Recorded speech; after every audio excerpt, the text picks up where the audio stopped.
Hey, and welcome to the M2 Podcast. I'm your host, Michael Anthony. My co-host right here is Kyle Heath. This is the show where we cover this week's gaming industry-related news. We're talking new and upcoming games, technology, innovation, esports and personalities, and just general gaming industry-related stuff.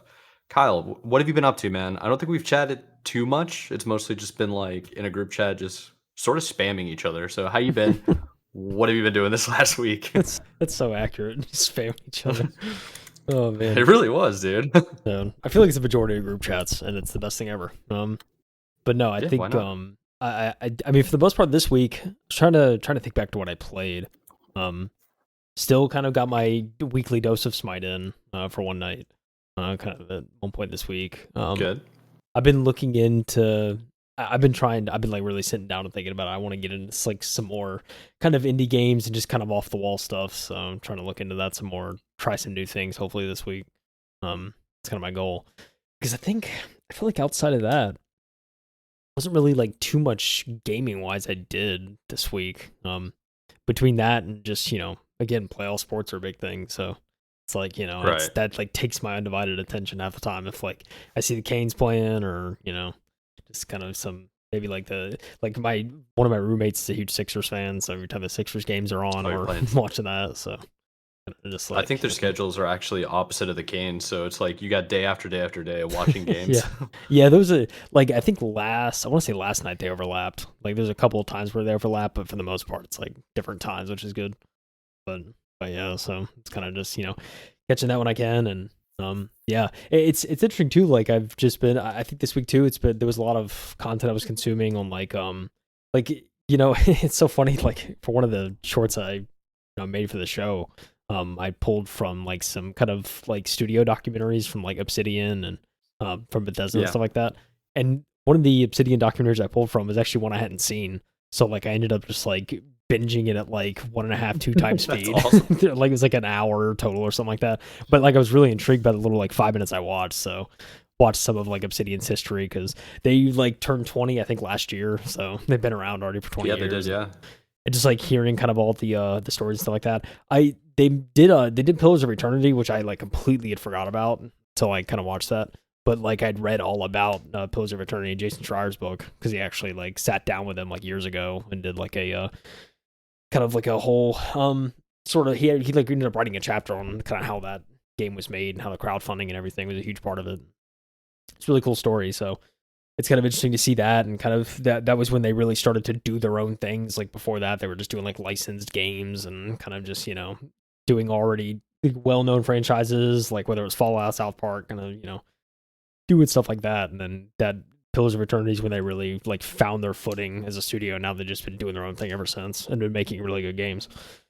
So yeah, it's exciting. The future's exciting too with Avowed coming out, hopefully later this year. And then I know they're I'm pretty sure they're working on Outer Worlds 2 as well, so that's kind of on the horizon. Cool. A lot going on there, but it's cool to see like just the inner workings of studios, and it's like for someone like me, it's like, oh, it'd be really cool to work in a studio. But then you would like really listen to the stories of like all their grind and what they have to go through to like crunch for games and stuff like that. It's like, maybe not. Maybe that's not a career path that would fit me, but I don't know. Still cool to kind of hear kind of how those studios are made. And like just starting off in an attic with like 3 people, and then all of a sudden they're That's so cool, man. a couple hundred employees, and it's wild. It's crazy stuff. But yeah, so kind of watching some of that. But yeah, I mean, as far as like games, I mean, I want to say it was really only Smite for me this week. It wasn't too much else. What about you, Mike? I know we're in that playoff sports. We're watching the stuff. Oh, dude, it's kind of been a big part. Yeah, it's mostly just grinding a whole lot of sports and watching all the playoffs. I've been getting into baseball even. I'm watching more basketball than I think I've ever had in a long time. A lot of that has to do with sports betting. I'm getting close to degeneracy, but we're up in money, so it's okay. It's mostly I've been treating it like it's a video game, which is such a silly way to look at it. Yeah. Because I'm not doing it to be like, oh, I'm going to make a fortune. No, it's like I want to have like this is so ridiculous. When you're playing Halo 5, Halo Infinite, and you have a CSR rank, so like your Spartan rank, right, and it goes up and down based on whether you win or lose. I'm like viewing it that way. So it's like the number isn't real money. It's just points going up and down. So it's like my goal is to get to a certain level on the multiple betting apps that I have, and just be like, all right, that's my base level. I achieved champion rank, that kind of Okay. thing. Okay. So it's stupid, it's degeneracy, but it's better than like going out and financing like taking out a HELOC and going crazy like some people do. It's like, no, I'm not even the way I'm talking right now, it makes it sound like I'm betting a whole bunch of money, but I'm not. Like Yeah. it's like initial deposit of $20 and just trying to get to like 50 Yeah, by doing mini bets, like Yeah. just having fun.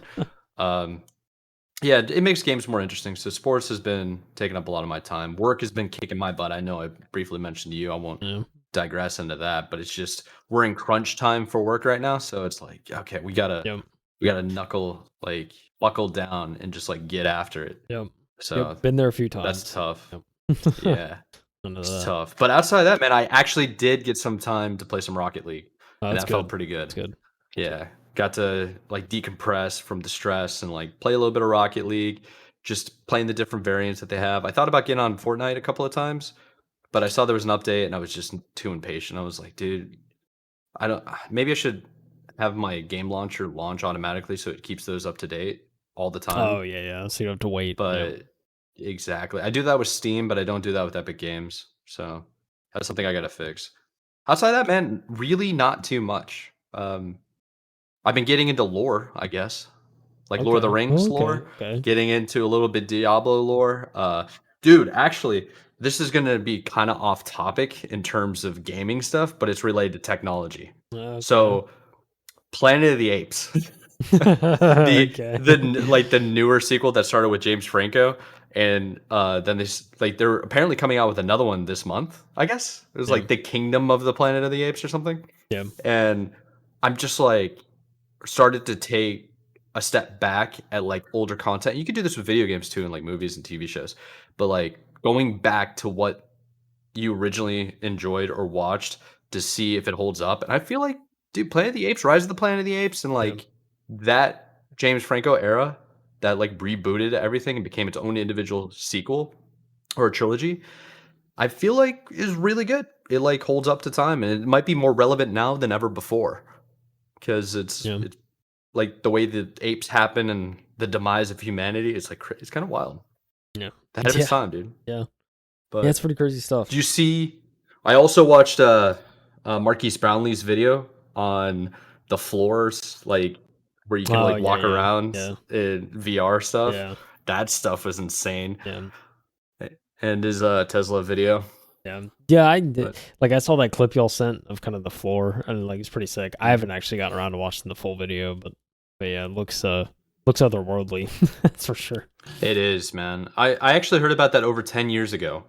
I knew somebody when I was growing up. He was significantly older than me. He was in the grad program at Duke University, but he was also like one of the smartest guys I've ever met, and he was well connected. Lives up in Manhattan now, but at the time he was talking about how first person shooters, this is like, keep in mind, this is like 2009, 2010. He's like, first person shooters are going to turn into those moving floors where you're going to be harnessed in and you're going to have your own gun and you're the player. Like everything you could physically do is the characteristics of the character model. And he was saying that was happening in like the early 2010s. Jeez. So imagine all the stuff that we don't know about as consumers that are just like super duper alpha level stuff, you know? Yeah, there's all sorts of technology, not only just maybe like, researchers and stuff have that we don't, but also just government in general has that we probably don't. So, the government, what they're capable of is probably nothing we can imagine. So, yeah, pretty insane stuff. Well, what do you say we what do we say we jump into what the future has? Because I think this episode we're talking a little bit more about what's happening right now, but still like looking into the future, specifically games that are launching this month or this summer. Oh yeah, we certainly are. So, let's talk a little bit about the Xbox Showcase. That's coming up in, guess what, Mike? A month. 2 months. Is it a month? It's a month. May, it's already June. May. Oh my gosh, it is a month. Already a month. It's almost summer, bro. You ready for a crisis? It's wild to me. That's, already a month out. But yeah. So the Xbox Game Showcase airs June 9th, which is a month from the time we're recording this, a month and a week, followed by Call of Duty Direct. This coming from The Verge, Tom Warren, our guy at The Verge. He said Microsoft is getting ready for a big Xbox Summer Showcase. Microsoft Microsoft is officially holding its big Xbox Summer Showcase on June 9th. The Verge reported earlier this month. The showcase will air on Sunday, June 9th at 10 a.m. Pacific time, 1 p.m. Eastern, 6 p.m. UK time for everyone across the pond. It will include a deep dive into the next installment of Call of Duty after the main show ends. Microsoft is only teasing the Call of Duty Direct as the next installment of a beloved franchise, but sources familiar with the company plans tell Tom that this is indeed Call of Duty. This would be the first Xbox showcase featuring games across Activision Blizzard, Bethesda, and Microsoft's Xbox Game Studios. Tom understands Microsoft is currently planning to announce a new Gears of War game during the show. Ooh. The showcase also includes a number of release dates coming up for Xbox games such as Microsoft Flight Simulator 2024, Avowed, and Indiana Jones and the Great Circle. We'll likely get a date on when the big Shattered Space expansion is coming to Starfield.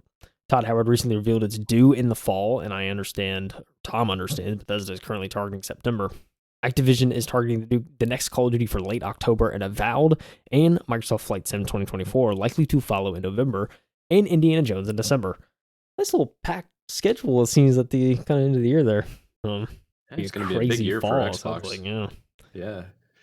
Microsoft is supposed to have a lot of games to show this year, more than the 2023 showcase. We should expect to hear how the 2025 lineup is looking with some launch dates for some anticipated Xbox games.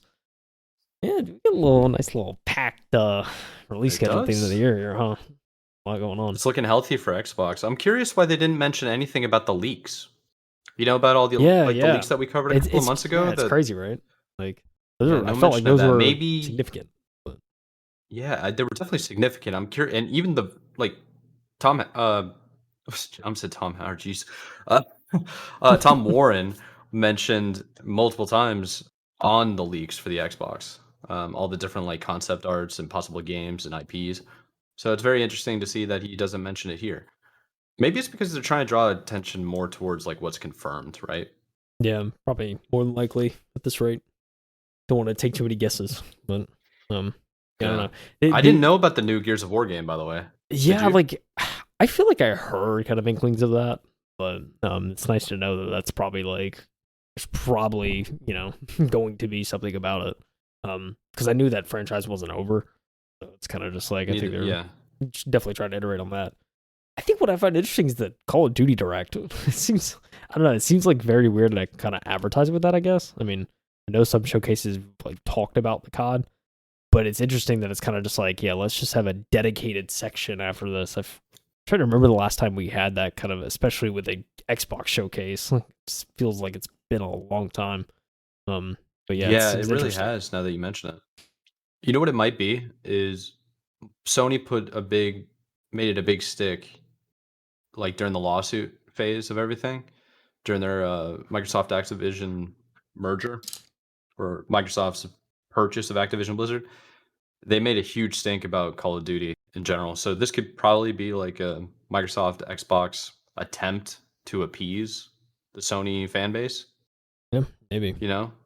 Instead of branding it a Microsoft thing, although they're going to put an Xbox logo somewhere, they're going to have to show also a Sony logo too, because it's going to be on Sony, it's going to be on PlayStation as well. Yeah, right. I'm curious. Yeah, it's interesting. I mean, I feel like this year's COD, if I'm not mistaken, it's a Treyarch title. I think if we're looking at the cycle right, it's Sledgehammer. Yeah, they do every other one, right? All that. But yeah, I mean, and the Treyarch CODs, I think for the most part are pretty good. I mean, I always like them for the zombies, obviously, when I was, whenever the CODs would come out, you get a Treyarch COD, you're getting good zombies. So yeah, I don't know. Zombies kind of in this past Call of Duty weren't that bad. I know it was kind of an open world thing, but I mean, overall, I enjoyed it. So kind of curious to see if they, have any kind of expansion on that or, something new they're going to do entirely. I don't know. But yeah, I mean, it's always, I don't know, the new CODs. Sure, I know we talked about it on the show. It's I'm definitely not as excited as I used to be about COD. It's just kind of it's a weird thing right now, and I definitely don't play Call of Duty nearly as much. So I don't know. it'd be cool to see. Like, I think the idea of like a direct though for that is intriguing to me. So I'm definitely gonna watch it and see what they have in store if they are willing to dedicate this kind of here's like a dedicated showcase of what we're doing. So seems like they got a lot to talk about. I wonder how long the showcase is actually going to run. I feel like most showcases run for like an hour. Yeah, I'm So trying to remember if the possibly Xbox. they'll do that. Yeah, I was trying to remember. I want to say last year's may have been like hour and a half, 2 hours. If I'm not mistaken. Could be wrong. Yeah. I know the general Summer Games Fest kind of main showcase is about what 2-3 hours, something ridiculous. So that's like Yeah. I don't know. Maybe it'll be a little bit short on the Xbox side, but I don't know. It's always good to hear this stuff. Until I'm no longer on this planet, I will enjoy showcases from studios. So I'm always here for it. I'm right there with you. I've been enjoying the indie directs and stuff more than anything. Yeah, Because just you usually see stuff you've never seen before, at least once or twice. Yeah, the Exactly. AAA studios kind of regurgitate what works, combine Yeah. them all together, and hopefully it sticks. Yeah. I know it's just interesting to see kind of how the industry is going to shift to with so much live service stuff now. Like, will it go away? Will they lean into it more?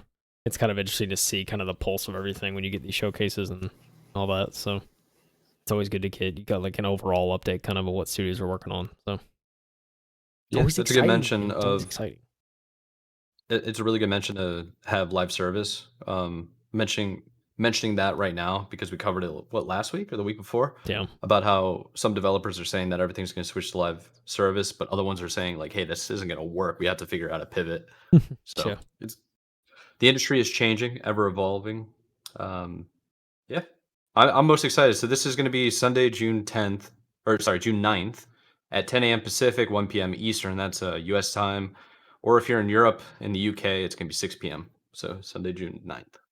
Good old June. There's nothing better each year for me. Like in the month of June, there's nothing better than the showcase day, which is, and it's like showcase weekend, I guess, at this point, because it's normally like Xbox is like almost ending the season of showcases. So I'd be curious to see, hear more about, everything else. 100% right, dude.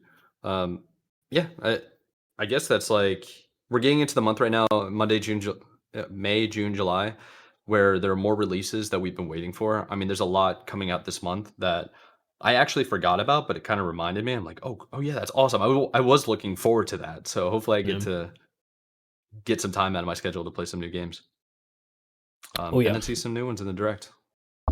Oh yeah, soon enough, Mike. Soon enough. We'll get that time, baby. Yeah. So let's switch over to FaZe Clan. I should have put on my FaZe shirt. The Halo FaZe shirt. I should have put mine on too. You're right. Should have thought about it. So this is an interesting one. It's been all over Twitter. It's been kind of a long time coming, especially with Jude. I don't even know. Somebody recently posted in the Halo sphere because that's like what I'm most connected with in terms of esports. They had, I think it was like 9 different orgs that went defunct during season 1 of Halo Infinite. It's great. It's great. And they were like big names. Like, remember like E United, dude?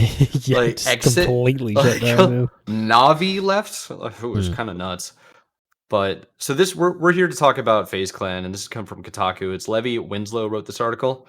The title of the article is "Gaming Collective FaZe Clan Goes Through a Massive Purge." Co-founder Richard Bengston wants the gaming organization to go back to old FaZe vibes. Heck yeah, dude. Let's go shooter montages and let's get super toxic. Yeah, baby. Yeah. I know this is a Kotaku. This might be a Kotaku hit piece, so let's get into it. Gaming frat house and influencer group FaZe Clan is going back to its roots. Apparently, that's rough, dude. I was in a gaming. Bro, why are you gonna throw it? Yeah, bro. Why are you gonna throw in frat house, man? Because you know what they mean by that.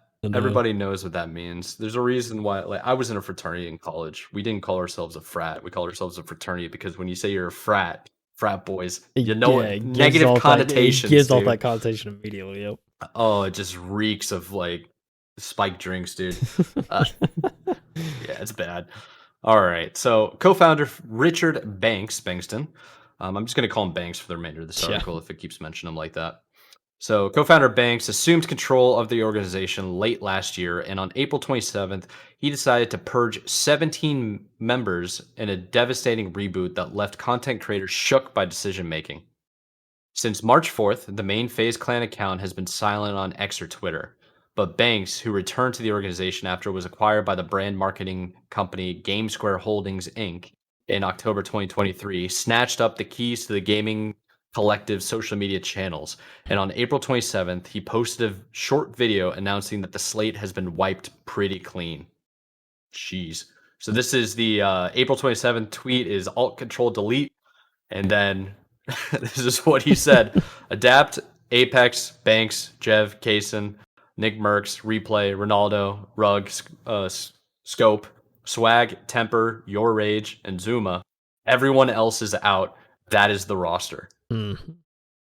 Respect, dude. Cole, he just... See ya. So Banks clarified on his X or Twitter account on the same day that most of the folks at FaZe Clan have been kicked. Instead of roughly 30 people, the organization has been reduced to just 14 core creators, including controversial streamer Nick Merckx. Everyone else is out, Banksman. Yeah, That's so funny with Nick Merckx. Controversial streamer. Like, I don't know. Like, granted, I don't watch Nick Merckx hardly ever, but it's like, and I certainly know there's a lot of takes he's had in the past that have gotten very polarizing responses. But also, like, I don't know, he just seems like a guy trying to have a good time to me. I don't know. Again, maybe I haven't seen it all, but yeah, I don't know. I just I don't understand why people take them so seriously. There's that too, yeah. Yeah, I don't know why people take us seriously. Sometimes I see the comments, I'm like, bro, we're just reacting to stuff, man. It's not that serious. I'm just here, you know. We're just here reading, reacting. Nick Merckx, you can have your opinions on him. From my viewpoint, I don't watch him. I know you don't really watch him. I see highlights, stuff like that. Exactly. He just seems like any other dude that plays a first-person shooter, predominantly Call of Duty. He's a little bit older. He's been around the scene for the longest time, and he's mostly a conservative guy, right? I mean, yeah, seemingly, yeah. It's like I feel like that's what it is. That's what it seems like. So here's what Banks said. He goes, "Everyone else is out. That is the roster. This means that 17 FaZe Clan members, like Call of Duty players Agony and Blue, both of whom were part of the collective for at least a decade, were booted. Even Warzone streamer Kyle, is it Kyle or Kyle? I want to say it's Kaylee, but Kaylee would make a heck of a lot more sense. Yeah, I want to say it's Kaylee. Yeah, I've never watched her stuff. I see her all over Twitter because basically all the Halo dudes love her. Tatted up woman. Watch COD, by the way. Tatted up woman. What can you say? You know, 100%. The sole woman member of FaZe Clan was kicked. Twitch streamer Logan posted a 5-minute clip to X or Twitter, accused Banks of dropping the ball for killing the base of the effing company. Banks responded to Logan in an 8-minute video explaining that the FaZe Clan reboot has been in a long time coming, and the decision was all about the core family. Ooh, interesting. So let's read some of the quotes. This is from Banks himself. So I can't apologize for doing what feels right. I can't apologize for wanting this to be fun again. I can't apologize for trying to do right by the brand. Because in all honesty, myself included, if it was the right decision to step away or get the F out of the way, I would do that in 2 seconds because I'm indebted to FaZe Clan. I've seen FaZe mismanaged and abused and effing the life sucked out of it for so long that like all I want to do is I want to see the brand run and win and thrive because it deserves to. It's changed so many effing people's lives. It's an effing super important thing. FaZe belongs in history books and in museum, not on a bag of effing pizza rolls. I forgot about that, dude. They had the Tostitos, like, oh man. It's just so funny to me. God, Banks is a man with words, huh? You know, just so eloquently spoken. You know, I understand what he's saying, and I don't think you should say it that way. You and I have had a couple of talks about esports and organizations, and I've talked about it for the longest time. None of them are set up for success, and it's mostly because they're trying to do esports. It's like you need content creators more than you need anything. Yeah, no, like this is the thing. Before you continue, overall, I think this is like the right direction. And I know like a bunch of people got like kicked and stuff like that, and that does suck. Especially for like Kaylee, I saw she posted on Twitter, kind of, you know, saying like, oh, like you kind of thinking the org and saying like it sucks to be out. And like Banks even responded back, and he's like, yeah, like pretty much saying like it sucks, like we didn't want to have to do it, but it's kind of ultimately it's kind of like he felt like it was what was needed for the org to like have any chance of coming back. It's kind of just like to clear house and just kind of start over almost. Which, you know, if you're familiar with like any sports team, especially in the NFL, it's like if new management comes in, like sometimes like a bunch of like older players and stuff like that end up getting traded or, you know, end up getting released because it's like they just want to kind of clear house and start over. So it's kind of a similar mindset. I feel like it's like, you know, to a certain extent, it's like yeah, we just need to like kind of like let's get the core people here and build something new, kind of thing. So I mean, I certainly respect his decision overall, I think. Yeah, to be honest, it basically left the whole gaming scene behind and tried to become a clothing brand and more of like, not a frat house, I don't think. A household like, name, something. Yeah, household name. Like, you know how people obsessed over merchandise or like certain name brands? Like, I don't, like the most extreme case would be Apple because they do provide a really good technology and stuff like that. But some people just die on the hill of Apple. Yeah, They're like, we'll not make an exception. yeah. There's some people like that are like that with Supreme, you know, like different clothing bands. Yeah. Back in the day, I used to know people that were like judgmental against whether or not you're wearing Levi or Wrangler jeans. You know what I mean? Ridiculous, It's weird. It's kind of weird. Like Nike and Adidas. Which one are you? Jordan wears Nike. Everybody else wears Adidas. You know what I mean? Yeah. It's Dude, just oh man, I just don't get like the hype weird. like clothing stuff, especially like with Supreme. Like the only thing about Supreme, I'll never forget this, is when I saw an advertisement that Supreme was doing a drop in New York for a crowbar, literally a Supreme crowbar, and it was like all over the news. And I was like, why? Like it's a crowbar, Yeah. guys. Like what are we doing? Dude, Tesla's another one. Tesla freaking dropped a flamethrower, didn't he? Isn't that what Oh yeah, Elon Musk the did? Boring Company or whatever that Elon Yeah. did, where it was like a batch of flamethrowers. Yeah, whatever happened to that, dude? Like it's branding in the end, and it's very, very weird when it gets to that level. So let's there's some more context to this. Some of them gives a little bit more into why Nick Mertz is a little bit more controversial, what happened to FaZe Clan since its founding. So it's kind of speed run. There's a lot more that happened than what's here, but maybe it'll give us a little bit more context. So founded in 2010, FaZe Clan started out as a collective of friends shooting the I'm not going to curse on this podcast. Shooting the ish, both figuratively and literally, as they grouped up together to share videos of themselves playing games online. FaZe Clan ballooned not too long after hitting the scene, growing into a massive esports organization that competes in Call of Duty, Fortnite, Rainbow Six Siege, Super Smash Bros., Ultimate, and Valorant tournaments worldwide. But in recent years, the group has struggled. FaZe Clan lost nearly 55 million in 22 alone. Jeez. And when it went public on the stock market in January 2023, its price was a measly $1, prompting rapper Snoop Dogg to bail out from investing and Wall Street to put a fire under FaZe Clan's butt to get its ish together. In spite of these financial woes, FaZe Clan remains one of, if not the most popular gaming organizations. I wouldn't say it's the most popular, but okay. It's gaming organizations are worldwide. You need to calm down, all right? First of all, I don't see you in Counter-Strike, all right? That's like the number one shooter ever. True.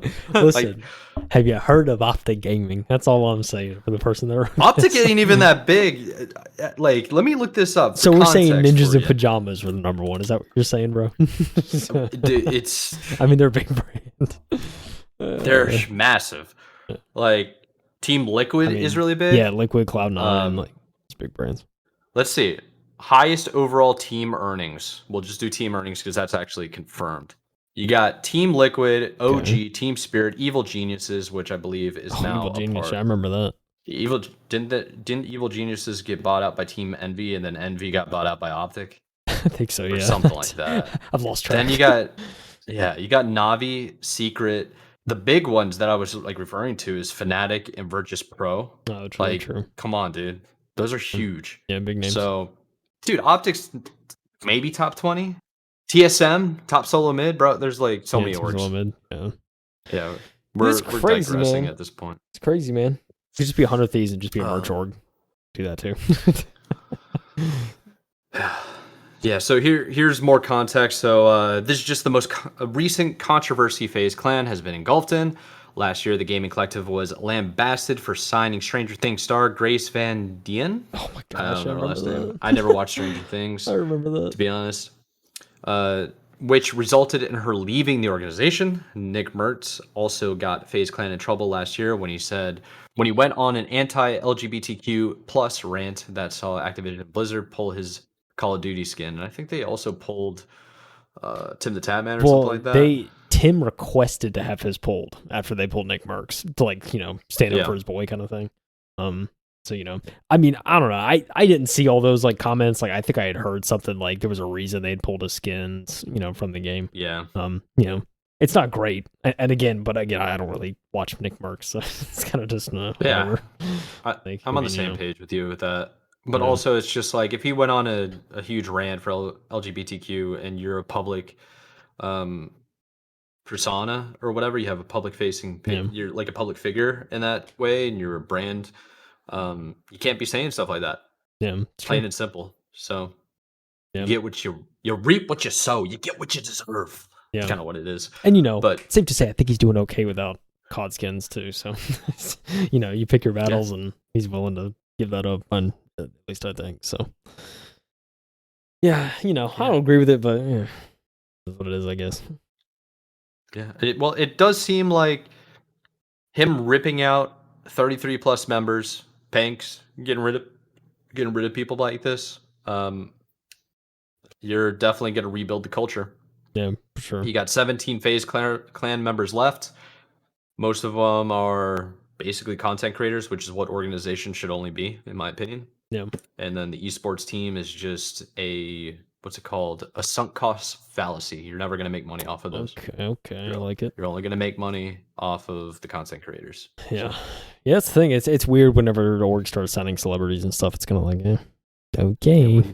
It's that's when Gray signed or whatever, it was a huge thing, and then she ended up leaving, and there's just people. It was the dumbest Twitter arguments and content creators coming after her, and it's I thought it was kind of just. Oh yeah, you don't even play video games, that kind of thing. Yeah, it was there was people literally. Why don't you go after Snoop Dogg? There's people literally just at her talking about oh, you don't deserve to be in this space. I forget who said it, but it was pretty arrogant comments. I'm just I just don't get it. It's what it is, what it is. Well, you know what it is? It's just people that have been gaming their whole lives and they wanted to be on a big org like FaZe Clan. Yeah. And then they see a famous, successful actress get that position. They're just oh, they didn't deserve it. They don't even game, and this is a gaming organization. It's yo, chill out, man. Chill out, dude. Chill. You got Kyler Murray. Anybody can pick up a controller, dude. You have Juju at one point signing to FaZe. That's why they said to blow it up, dude. You got all these celebrities, athletes, and it's what are we doing? Hey, Juju was streaming though, wasn't he? Streaming? He was streaming I'm pretty sure he was. Fortnite and stuff at the time. Yeah. Not practicing ball because he was trash this the following season. And he TikTok dance on logos. Oh, that's great. Oh, good grief! But yeah, I guess we're gonna have to see what happens to FaZe Clan. Maybe this is their pivot to stay alive. Who knows how difficult they've had it. I mean, going on the stock market, getting absolutely destroyed, losing $55 million in 1 year, in a COVID year. How, brother? It's crazy, dude. You guys should be doing nothing but creating content. That should be your main source of income. Yeah, dude. I don't know. Orgs having their own facilities and crap like that, and then insane, not allowing the public to come check it out is ridiculous. And you wonder why you're not profitable. What are we doing? Yeah, ridiculous. It's insane. Should we move on to a funny article? Want to have let's hit it. A little bit of a funny. All right, dude. We need some. We got a few actually here that are pretty interesting. these final few. So let's switch the tone. Let's have a good time. This one's so good. Just before I even read this, I preface everyone. I just right off the bat, click the link in the description. We had the article linked. In the article are tweets and videos of this of what we're about to talk about in action. I was laughing out loud. It was so funny. So, streamer lets viewers add custom voice lines to Skyrim NPCs, immediately realizes their mistake, and says, quote, "I formally apologize and regret my life choices. I have never made a game mod before," in quotes. It says, this is an article from PC Gamer coming from Harvey Randall. This is all over all sorts of outlets covering this, and it's so good. So, AI has had a pretty controversial role across the gaming industry as of the past couple of years, including, but certainly not limited to, designing NPCs. Recently, Ubisoft debuted uncanny AI-powered Neo NPCs, and to say I'm skeptical of the tech's actual uses is an understatement. Streamer Blurbs, however, has finally gotten me on board with at least one, letting his chat inject the most cursed custom voice lines into the I don't know, denizens of Skyrim, like a bunch of smutty skinwalkers. What a Oh way! my gosh, dude! What a dude! Wow. He said, quote, in around 3 hours from this post, I will be debuting what is, without a doubt, the best thing I've ever concocted. Blurbs writes on Twitter. Like, Dedulus showed a pair of wax wings to his son. I don't understand that reference, so someone had to point it out to me. It goes over my head. Yeah, I Skyrim reference? Yeah, I have no idea. So, here's what we've done, Blurbs proceeds to state in the mod's inaugural stream. He says, I have never met a game mod. I've never made a game mod before, sorry. I've ventured into the modding universe where chat can live voice NPCs. It's going to go horribly. Strolling into Riverwood, here's the first 5 custom lines he encounters. It's so a little bit of context too. Literally, so his chat has the ability not only to, like, if he talks to an NPC, a custom voice line will play as soon as he talks to them from, like, his chat, but also, like, the proximity chat of characters around him and, like, the cities and stuff like that is controlled by the chat too. So, like, he'll just be going around hearing the most ridiculous lines. It's just like, it's just so funny. Couple of examples. So he said, you smell like bad cheese. I think it's your feet. Kind of a weak line. I'm gonna be honest. Like, you know, it didn't make me laugh as hard. What you talking about, Willis? This is another kind of just like, you know, didn't really get me too much. It's like, okay, that's like a 40, 50-year-old joke. I don't know what we're doing here. He said no. So the entire tragedy of Darth Plagueis. Is that Plagueis, sorry. Tragedy of Darth Plagueis the Wise, speech from Star Wars. This causes Blurbs to kill said NPC with his mind, hurl him into the river, and temporarily ban his creator. That's it, dude. That's what's so funny too. He like totally forgot he had put this in, but like when the NPC or the person that voices it in the chat dies, they get temp banned in the chat for like 10 minutes. So they die in real life. And so like someone died in the game, and like he was immediately like, "Oh, I forgot you die in real life too." Like you get chat banned for a little bit, and it was like they just start timing people out. It was so funny. Insane that he came up with this. Never made a mod before, but he does this. Like what?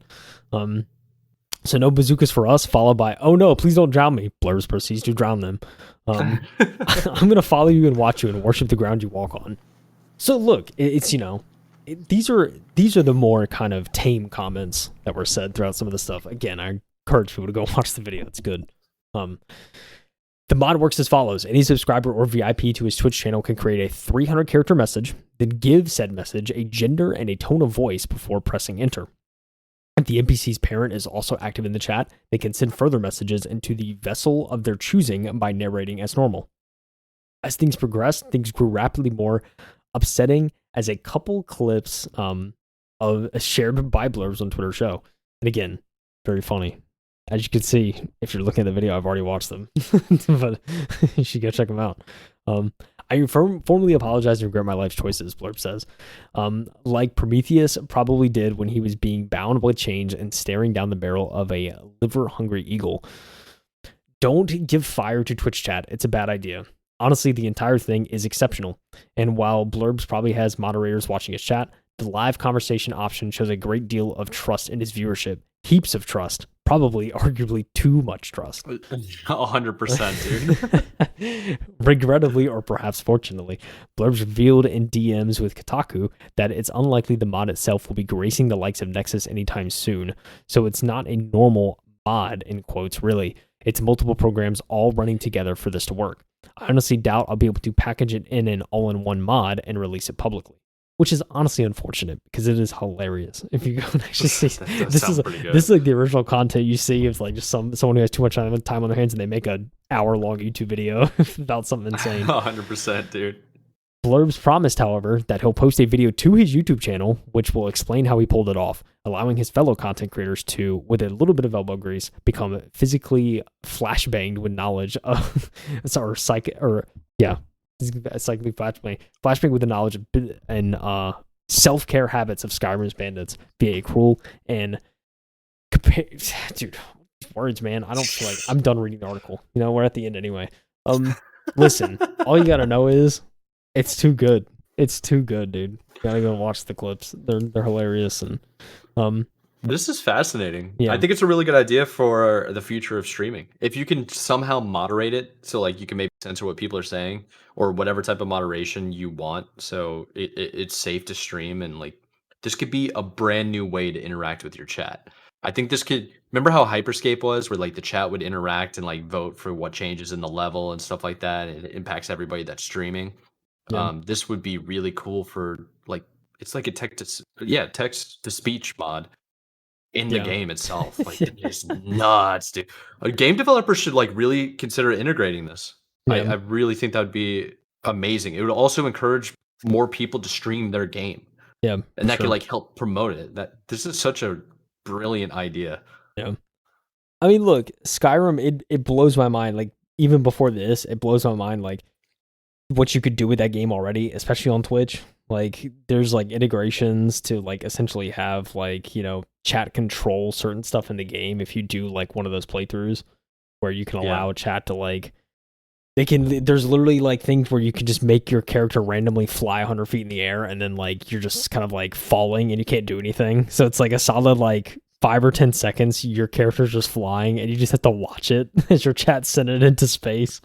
It's like there's like stuff like that. There's one where you can just spawn cheese like on your character, and so there'll just be like a trail of cheese following your character just randomly. That's insane, dude. And it's just like different encounters and stuff like that. Like you can allow chat to control it, and it's one of the few games where it actually like has this kind of integration. Like there's very few that let you do this, but I think Skyrim's like the best example of just like you can literally just let chat control your playthrough essentially and like what you do and whatnot. So I mean, I think it's pretty cool. Like that alone's pretty cool, but the fact that somebody did this and got all this stuff to talk together and connect to a point where it's like just random, you don't know what's gonna happen. Like not only is that fun for the actual chat and like the people consuming the content, but it's gotta be amazing for the person playing because you literally just like it's like you're just playing something fresh and you have no idea what's about to happen. So that's a good point. Yeah, it probably brings life into an older game. Yeah, like that's an excellent point. New interactions that are all actual genuine too. Yeah. True React content. Yeah, like genuinely React content. I don't know. I think it's hilarious. And just like hearing stuff like this and seeing Skyrim kind of still find a way to be relevant will forever blow my mind. Yeah, I'm saving this article, man. I'm gonna definitely go through all the tweets that he has. It's pretty sick. All the footage, you have to. It's so funny. It's so good. Speaking of people in games, Mike. Oh yeah, we got a new one that's a big time celebrity. A lot, some people might not actually know who he is, so I'll give some context. But basically, this article is coming from The Verge. Again, Tom Warren, we covered several times. This is Erling Haaland is going to become the first real person in Clash of Clans. Pretty fascinating. So Erling Haaland, for those that don't know, he is the current Manchester City striker. That's in the English Premier League. He's a footballer or soccer player, depending on the country that you're from. And Erling Haaland is a Norwegian like god at the sport. So he's the big tall white dude with blonde hair that has like the crazy like ponytail outfit going. Yeah. Absolute boss for sure. So the Manchester City. Ooh, got a little video by audio from you. Sorry. So yeah, the Manchester City striker becomes a playable Clash character after playing the game for more than 10 years. So this has been kind of a well-kept secret. He's a younger guy. I think let me actually so people can actually kind of relate, I think Erling Haaland is like what 20? Yeah, 23. He's 23 years old. Grew up playing video games. He actually does this on his free time. So it's a way to decompress. He's mentioned it a couple of times. I think he also plays Minecraft. He's been secret about it. So okay. More and more gamers. We see this so many times. Legitimate athletes, sports professional athletes getting into video games. Pretty sick. So Manchester City superstar Erling Haaland is becoming a playable video game character in Clash of Clans this week. It's the first time a real person has been added to the game. And footballer Haaland will become the Barbarian King character during a month-long football-themed seasonal event. Clash players will be able to recruit the Norwegian striker or raid his village and ruin it. Perfect if you're an Arsenal fan. Holland has played Clash of Clans for more than 10 years and reached out to Supercell, the Finnish game developers behind the popular mobile game, to make a partnership happen. Supercell jumped at the opportunity. When we heard Erling Haaland was a fan of our game and that he wanted to be partner with us, it was really a dream scenario, says Stuart McGaw, general manager of Clash of Clans. We've covered multiple topics on McGaw, actually. Yeah. So good to see him coming back up in these articles. So Holland was around 10 years old when he first discovered Clash and has built up an in-game village in the fantasy-themed world. I've been a huge fan of the game for a long time and know everything about it, so to appear as an in-game character is really cool. The special Holland season starts tomorrow and runs until May 31st, so the entire month of May. And if you take down Holland in the battlefield, you'll win additional rewards and place on the leaderboards. Still is not as cool as having your own peri peri sake sauce and Nando's. Becoming Nando. everyone loves a cheeky Nando. Dude, I need to try Nando someday. I really want to. Next time I'm over, Get on it, brother. I was going to say next time I'm over there. I've never been over there, so when I go over there, I'm definitely trying that. Well, this is pretty cool. More and more professional athletes. You know, I kind of hinted at it. I mean, most of the professional athletes, early 20s to late 20s, is usually their prime in most sports. Yeah. So to see that you got basically kids growing up with video games, it's becoming socially acceptable more now than ever. And now they're reaching out to their favorite game developers and they're like, hey, I'm super successful. I got a huge following, like international superstar. Can I get in my own game so I can play as myself? Like, why not? Yeah, so good for him. This is pretty cool. I'm personally not a huge Clash of Clans player, but I do think this is going to be very exciting for Clash players, and I do think it's going to be very exciting for Erling Haaland and the future of game development, adding more superstars. Yeah, I think it's interesting to me that like Clash of Clans hasn't had any sort of like collab with like, you know, well-known figure. It's been out for a long time. Yeah, it's been out for a while. Yeah. I mean, this is the thing. It's a mobile game, Mike. You know they bringing in that money heavy. You know what I'm saying? You gotta be rolling. Supercell is, oh man, they be taking everyone's money. I used to play Clash a lot, kind of back in the day. I got back into it a little bit at the start of the pandemic. And just haven't really played much since. But yeah, it's a huge. I mean, the biggest thing is a huge time sink. And if you want to make things go faster, you can pay money, which is why they probably get so much money. But that's also how they get you. So it can be a money trap if you're not careful. But I mean, you know, it's cool to see Clash of Clans doing some sort of collaboration with somebody. And I will say, like, his like character, like, yeah, I mean, there's definitely some resemblance. It's kind of weird, kind of in that animation style. It's like almost hard to see, and they made his eyebrows huge. He's got kind of big eyebrows, dude. Okay, he's kind of this photo looks normal. I don't know, but yeah, he's kind of a goofy looking dude, a little bit. I've always kind of thought that. But I mean, you can look at however way you want, man, when you're that good at the sport.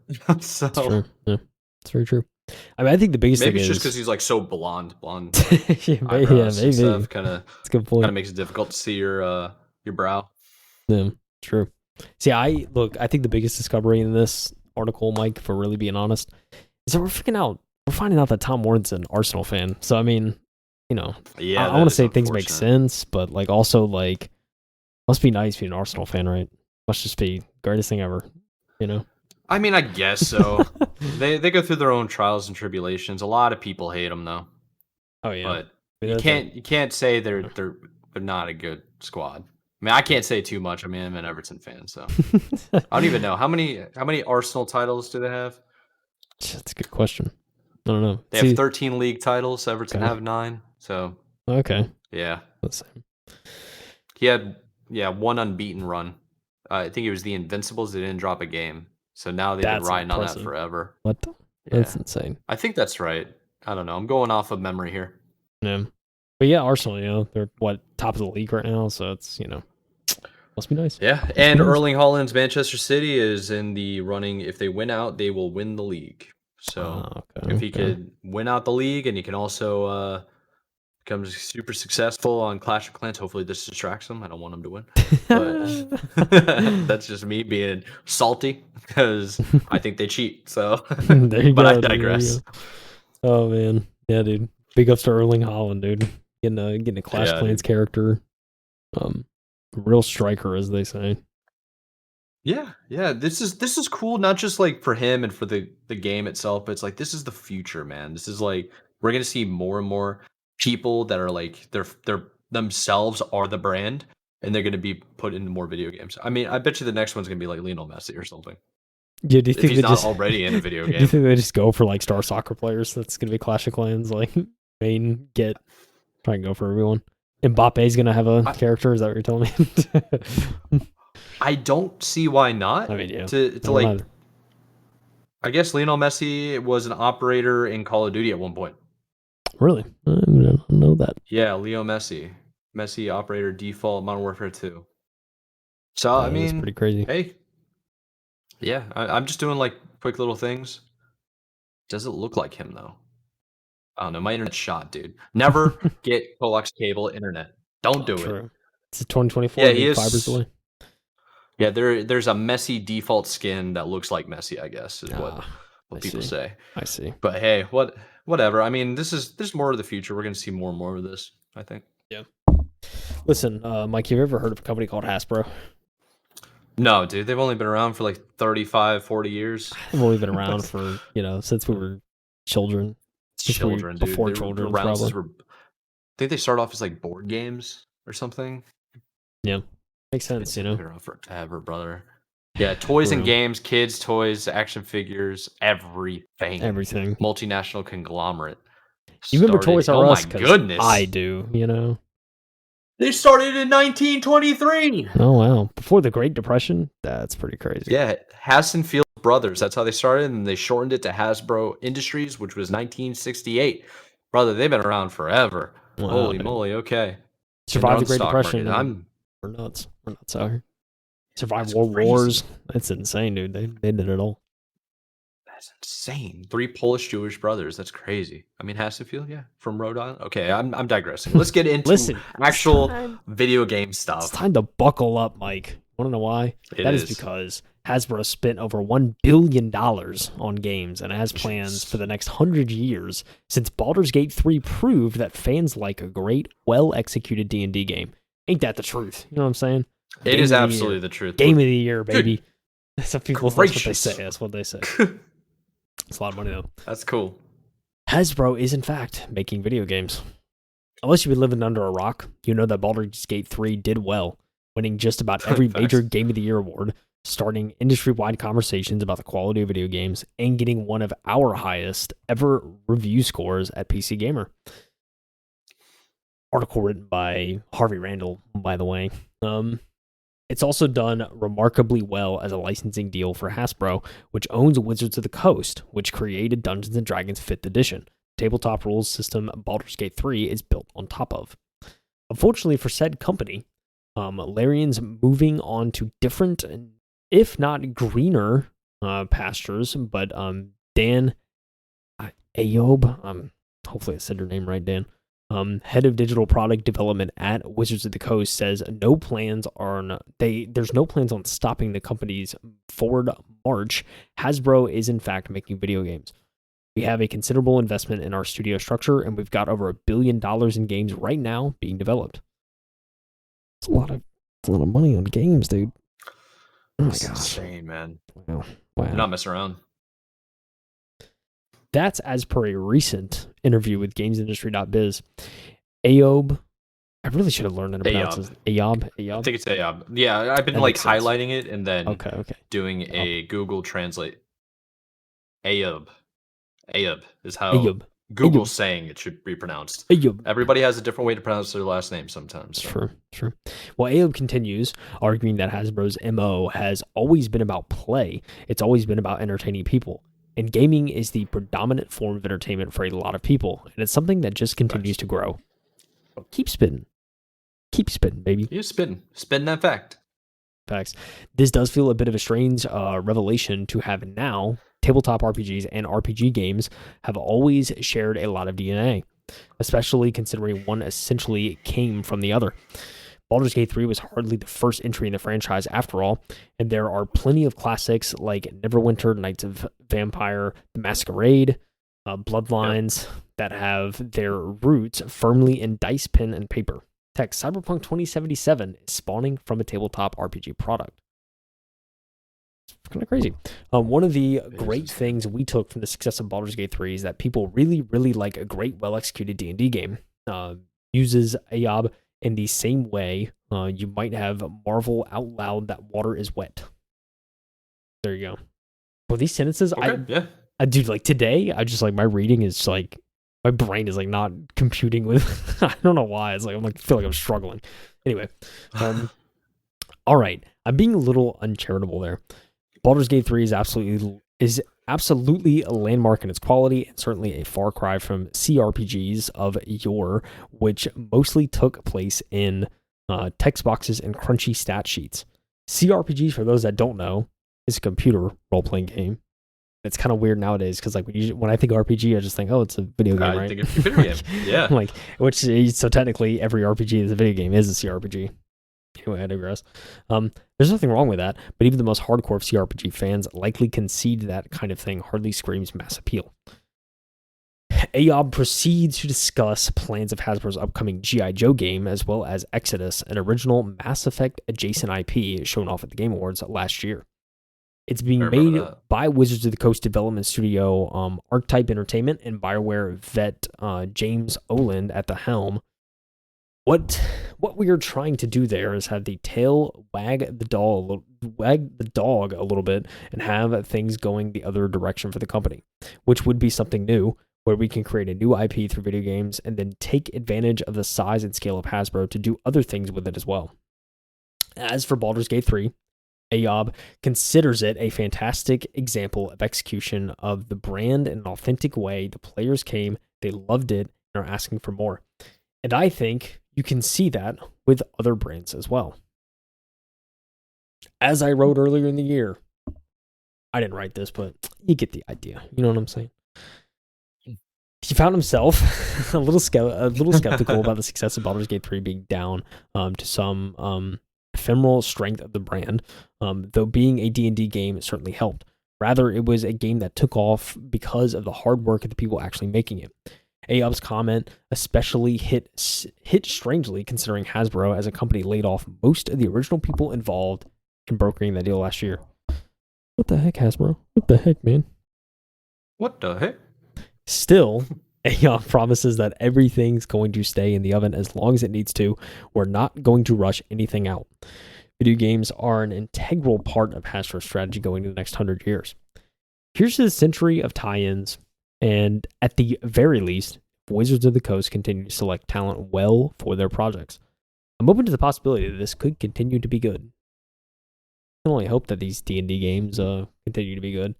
I will say it's a huge win for Baldur's Gate 3, and there's so many people that play it, and you got the multiplayer aspect, which I think just adds to it, where you can actually play with people, and it's like, you know, I will say, a couple years ago, I did like a little kind of D&D short campaign, which is actual tabletop, which I'd never done before, and it was a really good time overall. But like the best part about D&D is the dice rolling. Like the stories are always great, but it's like when I get to roll dice, it's going down, you know.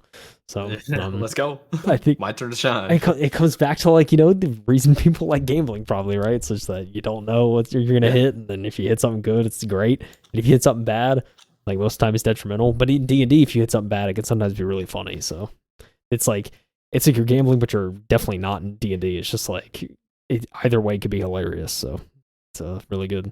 But yeah, I think that's a cool aspect of it. Seeing that executed in a game as well as Baldur's Gate 3 is, I think, dope to see overall, especially as an industry, just in general.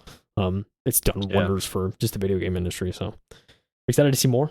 Excited to see how kind of studios respond and how things change as a result of Baldur's Gate. But it's really good. It's weird. Like I saw Baldur's Gate 1, I saw Baldur's Gate 2, like a little bit of those gameplays like way back in the day. And I was like, for me, I was like, I can tell this isn't a game I would enjoy because like for the most part it was top down and I think what makes Baldur's Gate 3 great is like there is a lot of top down, like most of the gameplay is top down, right? But like when you actually go and you talk to characters, it's actually face to face. So it's like every other RPG you play. So I think it's cool they kind of blend those kind of perspectives in, and it makes for very effective storytelling that's engaging to most people that probably wouldn't otherwise enjoy a game like Baldur's Gate. So they did a lot of things right in that aspect. So that's why it's so successful, I think. Yeah, I think you're right. I think you're very right. I think this is good news because it seems like the mission here is take the already existing IPs and franchises that they have currently under the umbrella of Hasbro and bring it to video games to reach a larger audience. And the whole overall mission being to survive another 100 years, Yep. which is incredible that they made it that far for this long. They've had multiple pivots along the way, of course. And I think this is just one more step in the right direction for them as a company. And it seems like they know what they're doing. And the success of Baldur's Gate 3 is evident of that. So Yeah, for sure, dude. All I'm saying is a GI Joe game could go crazy, Mike. I'm just saying. Like, they do it right. It could go crazy. Oh, I think man. you're right, man. I think you're absolutely right. And again, this just ties back into just being super excited about the future of gaming. I think a lot of people like Yeah. being negative or being hyper nostalgic of what gaming used to be because maybe they were in a better era in their life. That might be part of the nostalgia, or just like, I don't know, a time where we talk about before with video games, multiplayer games in general, there's a lot of cheating going on and it kind of ruins everything. Yeah. So to have more single player games that are really, really good with multiplayer there, of course, but as like supplemental content, Yeah. not primary content, I think is the future. I think that's the way it's going to go for the next couple of years until inevitably there's another pivot in the industry and who knows what happens. Yeah. Yeah, it's I've been thinking about it a lot recently. I think especially when people are kind of more negative towards games. Like, sure, there's a lot of games that release broken that should be pretty much unacceptable. Like that still happens. But I think a lot of when people are like super negative about gaming in general nowadays, I think it's like I think part of it has to do with just like it's not so much like the nostalgia and like it's kind of gone now, but I think just like the novelty of a lot of games has just kind of disappeared. Yeah. And so there's not as much like, whoa, this is different kind of thing, and whoa, this is interesting. Like there's, especially like for first person shooters, like for me, the novelty of that is like it was gone so long ago. So it's like, I'll play like a first person shooter, like a single player game, I'm more than willing to play.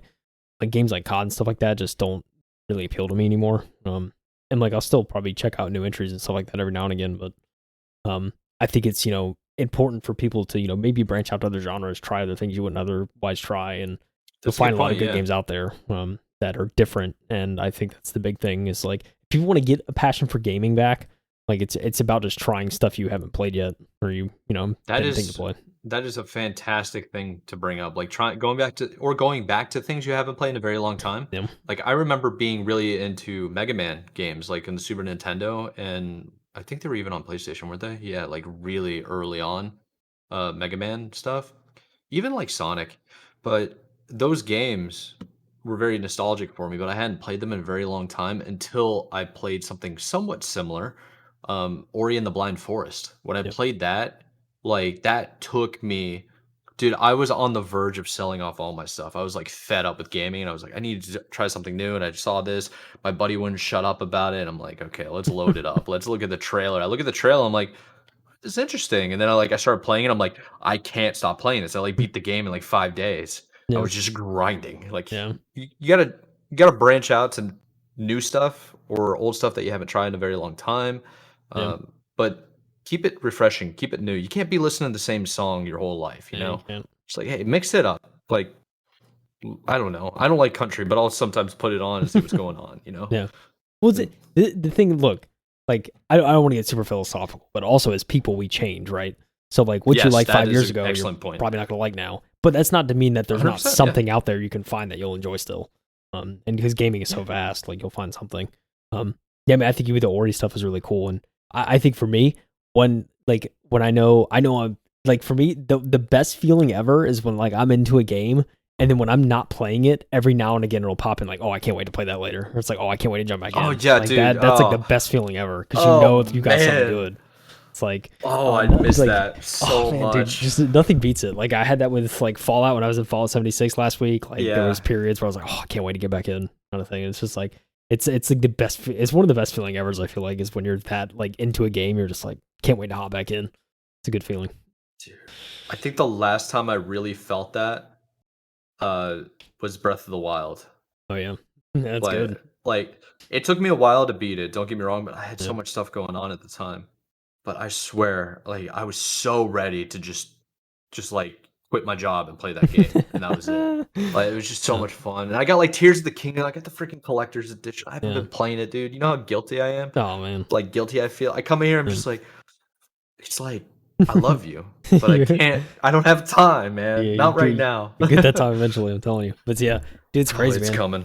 I've experienced that a few times this year alone. Whether it was Fallout, Power World at the start of the year, playing that, Oh like yeah. just enjoying that. I was in deep with that game. Um, yeah, and like a little bit before that, I was in COD Zombies. That was fun. Like, yeah, It's true. it's just also I like I cherish those moments now where it's just like, oh, dude, I can't wait to like jump back into this game, and I know I'm like in deep in something. Yeah, it's awesome. Yeah. You know what I will say. This could be a hot take, but I feel like it's true, so I'm gonna say it.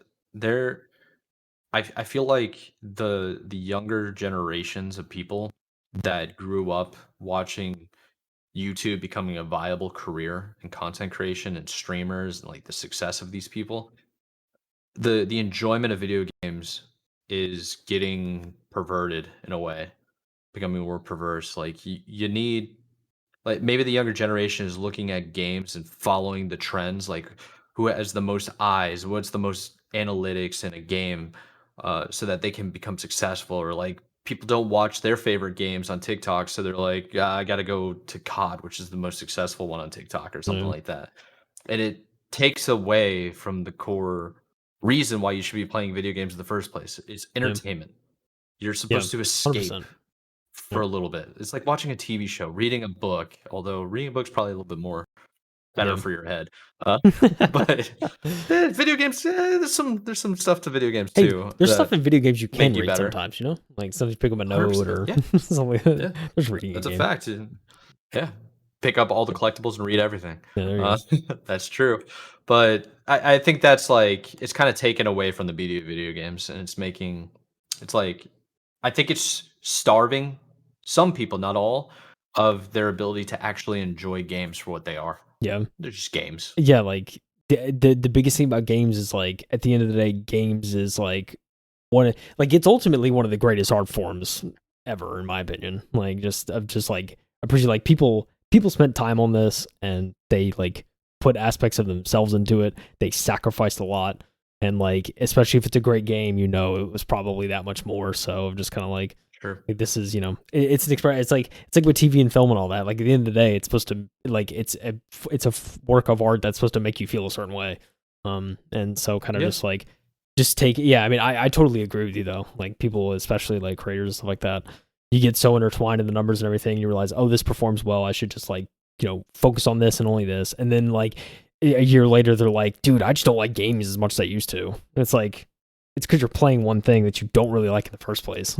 It's like you need to 100%. go Yeah. back. You need to take a step back and be like, let me just like game to game again, like and just Yeah. not for others' eyes, not creating content, just like sit down, you and a monitor, just enjoy what you're seeing. So You're absolutely right. You know, one of the things, you know what I think might be the biggest tragedy in a gamer, like a gamer's life as being a gamer, right? yeah, Not like the personal life, just like yeah, their hobbies, is when you meet somebody and they say they're a gamer, they only play one game. Mm. They only play Hurts. one aspect of that Hurts. game. Yeah, yep, You know what I mean? Like there are people that like they play video games like Rocket League.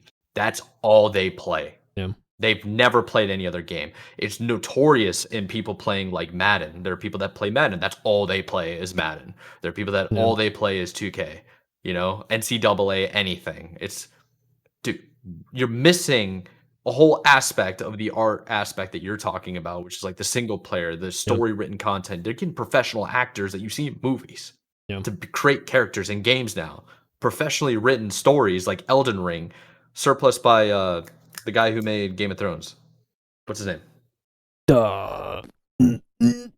I almost said Tolkien, but that's Tyrion Lord of the Lannister. Rings. Wait, no, it's character. George R.R. Martin. Oh yeah, Right? yeah. So he like helped write the stories. That's why that won Game of the Year. That's why it's so successful. So Yeah. it's like you need to branch out, man. You can't just have this one game mantra and that's Yeah. all you play. Like I get it, you want to be a professional COD player, you don't have time for anything else, or you want to be a professional iRacer. But it's like, bro, you gotta pick up a Nintendo and mess around in Super Smash for a little bit.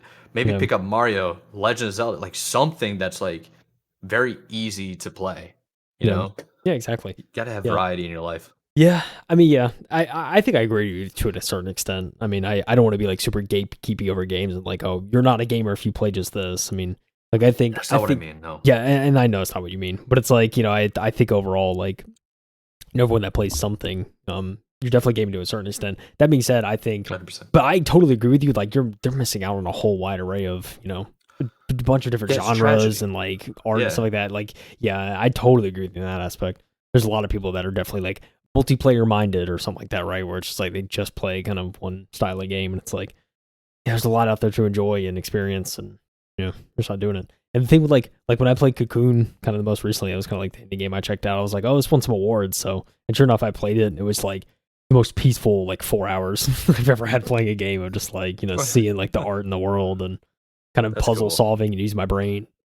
So yeah, it was very engaging. So seeing stuff like that's always awesome. But, which is why I'm trying to motivate myself more to just be like, check out this indie game. Like you got Game Pass, use it, kind of thing. Just trying to remind myself Yeah. more. So yeah. Yeah, not just that, but just like check out there's multiple YouTube channels out there that you can kind of just look into. Maybe you're trying to branch into a new genre and you never looked into RPGs before. You can go into like YouTube now and just be like top Yeah. 10 RPG games out right now, or top 10 RPG games coming. I know it's redundant. Role playing games coming out in 2024 or 2025. It can like entice your interest, you know, and you can like check something out, like learn something about a game or companies. And I think that's why I like doing the podcast once a week with you, so we get to learn about new games coming out and just it's cool, man. Yeah, it certainly sparks my excitement. I mean, I like the game industry as a whole, but just kind of seeing the future is always it keeps my love for gaming alive. So 100%, and the technology. I love when we start talking about technology. We didn't have a whole lot this time. It's mostly about like business decisions or personality stuff. Yeah, Hey, we mix it up. yeah, for sure. A lot to look forward to. Like games for May, Mike? Maybe. Yeah, like games for May. That's a good segue. So at the beginning of every single month, which is this is coming out May 2nd. So this is May 3rd. May video game release. Is it 3rd? Oh, jeez, dude, Yeah. my brain. Yeah, Time you know behind the time scenes, isn't I'm real, stressed out of my mind. Yeah. But we do have a good list of games. I put them in order based on release date. I'll try to do like a little bit of a thing just talking about them.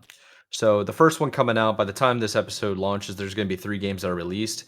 There is Indica, which quite honestly, I don't know what Indica is. I know what Indica is, but I don't know what the video game Indica is. I've heard of it. Let me look it up real quick because we do have a little bit of time here. Is this even going to work? Hello? Are you looking it up for the people? Steam. Yeah, this is it. Indeed, seems to be.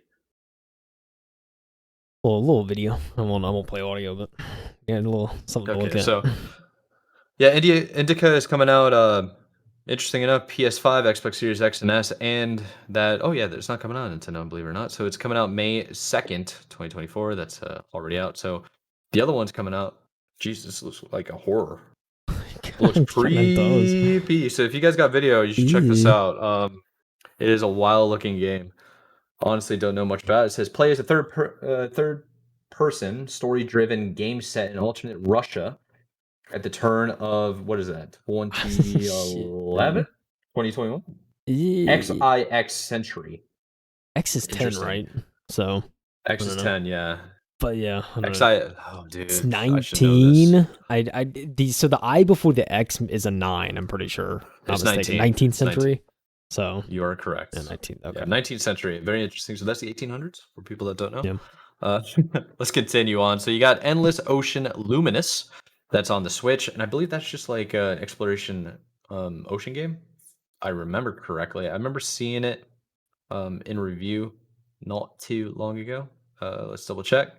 Yeah, this is the one It's very interesting. So Nintendo Switch, it's basically an exploration underwater, beautiful looking game. You're kind of a scuba diver just exploring and stuff. I'm sure there's some type of story, but it's a group based game. You can have like your friends with you scuba diving, checking out coral reefs and like stuff like that. It's pretty interesting. Very chill game if you're looking for that. MotoGP 2024 is coming out. Then the following week we have Prison Architect 2, Little Kitty Big City, and Homeworld 3. That's all coming out in the same week, and that's Prison Architect 2 is on all platforms except for the Switch, and Little Kitty Big City is on all platforms and including old generation except for PlayStation. So it's not on PlayStation yet. I just love that title. Homeworld 3, what Little Kitty Big City? Little Kitty, I love that. I'm pretty sure it's a cat simulator. If I I'm remember just like correctly. picturing what that game is like in my head. Little Kitty Big Here, I'll City. tell you real quick. Yeah, it's a cat simulator. It looks like a little cartoonish.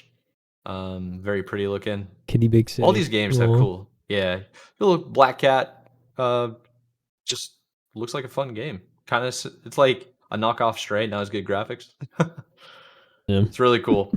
So for cat lovers, that's out for you. Then we have Homeworld 3, and this is long awaiting.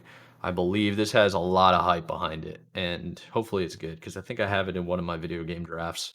Homeworld 3 comes out on PC, so it's a pretty intensive game. And let me double check the category of game. The genre is real-time strategy, so we're getting a real-time strategy game that we don't think we had in a long time. I don't remember us getting new releases, so it'd be interesting to see for people. Then we have The Rogue, Prince of Persia, that's coming to PC. That is May 14th. One of the things I am most excited for, not most excited for, we got a big banger May 21st, but this one I'm pretty interested in. Ghost of Tsushima Director's Cut is on PC May 16th.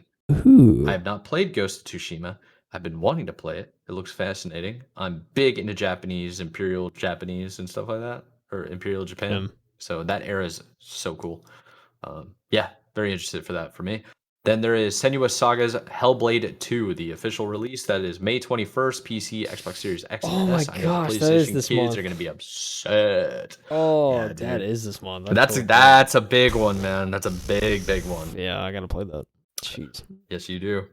The same day, which won't get any attention, is System Shock on consoles. So there's just System Shock coming out on console. I mean, PS5, 4, Xbox One, and Xbox Series X and S, same day. A couple of days later, you got two more games. There's Paper Mario, The Thousand Year Door, and I don't think I had to put the platform. That's obviously the Switch. Then you have World of Goo 2, PC and Switch. Then Nine Souls, which I believe is a space sim. Hopefully, I am correct. Let me see.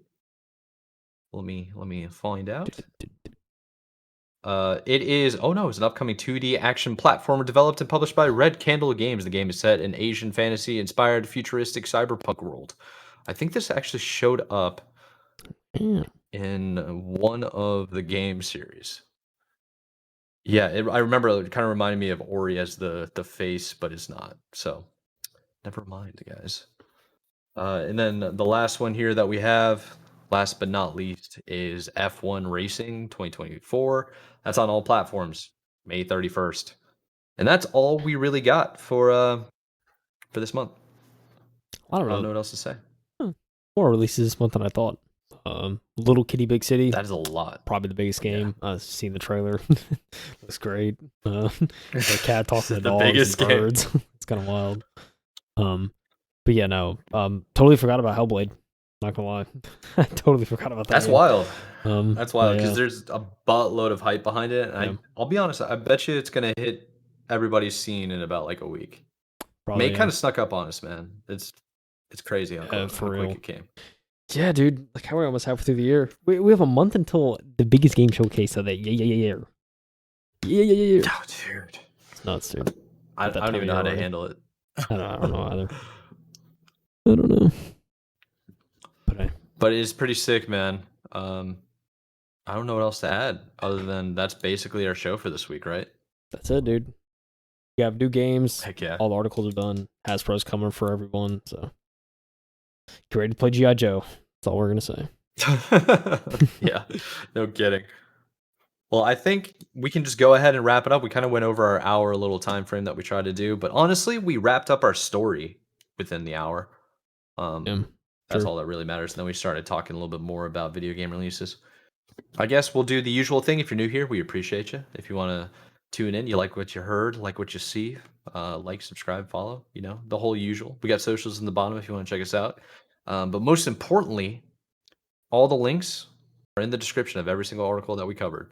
We also have timestamps if you want to jump around, you want to come back later. If you made it this far, we absolutely appreciate you. And I guess this has been the M2 podcast. You got anything to add, Kyle? Go check out the Skyrim videos in that article right down there. That's all I'm gonna say. Honestly, it's funny, dude. Yeah, Tell you him, should. It's funny. Yeah, that's actually a fact. So it is timestamp is 33:45 for that particular article as streamer changes the Skyrim game. So check it out. And without further ado, brother, let's let him go. Let's do it. All Play some right. We games, appreciate you everyone. guys for tuning in. Definitely keep playing some games. We'll see you next week and have a good one. Peace out. Keep going. Play indies. Sleep. Bye. Play indies.